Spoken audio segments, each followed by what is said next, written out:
Welcome back to the Deep Dive.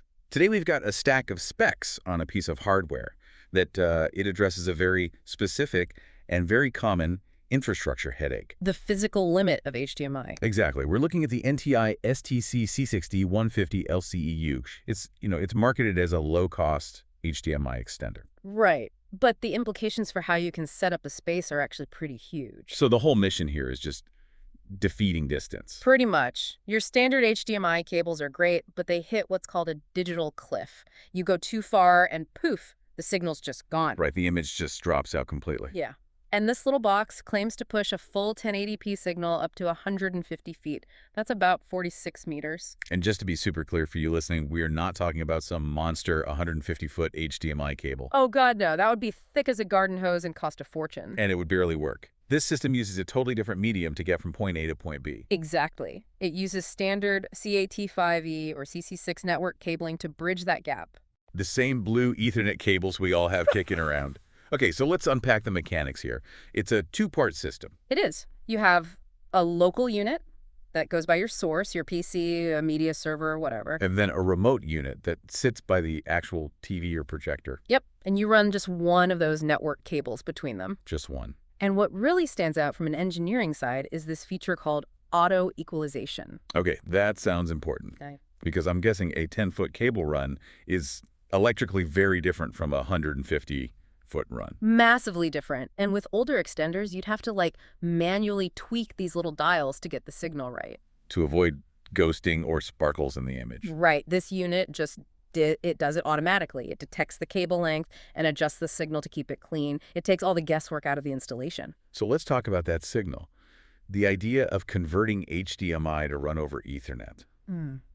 It usually scares people. They think compression artifacts. Yeah, that's a fair concern. So what do the specs say? Are we losing quality here? For HD, it's actually really solid. It supports HDTV resolutions all the way up to 1080p. Okay.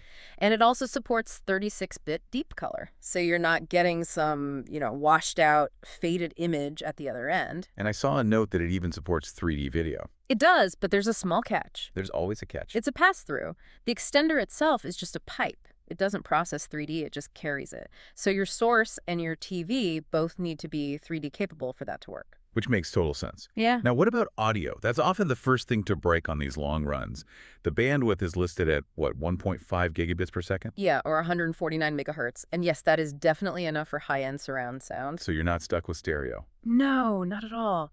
The documentation confirms it supports lossless compressed digital audio. We're talking Dolby True HD and DTS HD master audio. So the good stuff. The good stuff. Since it's all digital, as long as that bandwidth is there, the audio should arrive bit perfect. Okay, but I did see a few technical gotchas in the documents.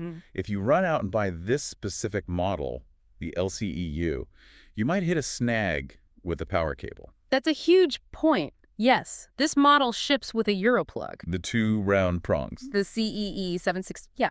Now, it handles universal voltage, so 110 to 240.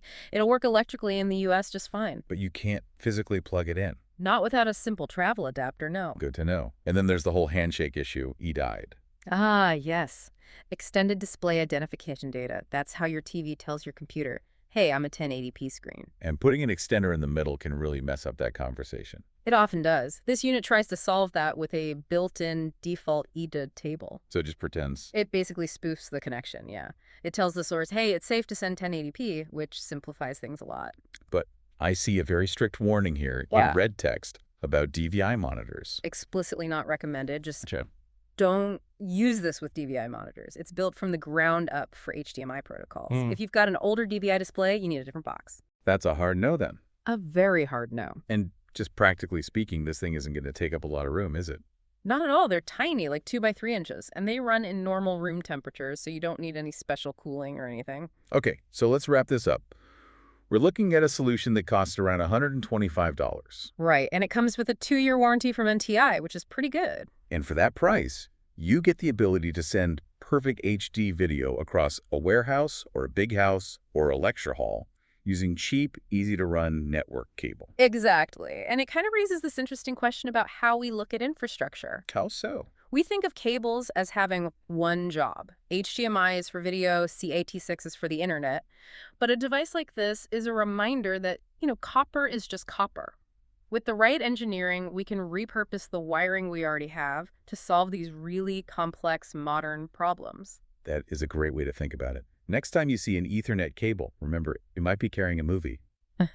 Thanks for listening. Keep learning.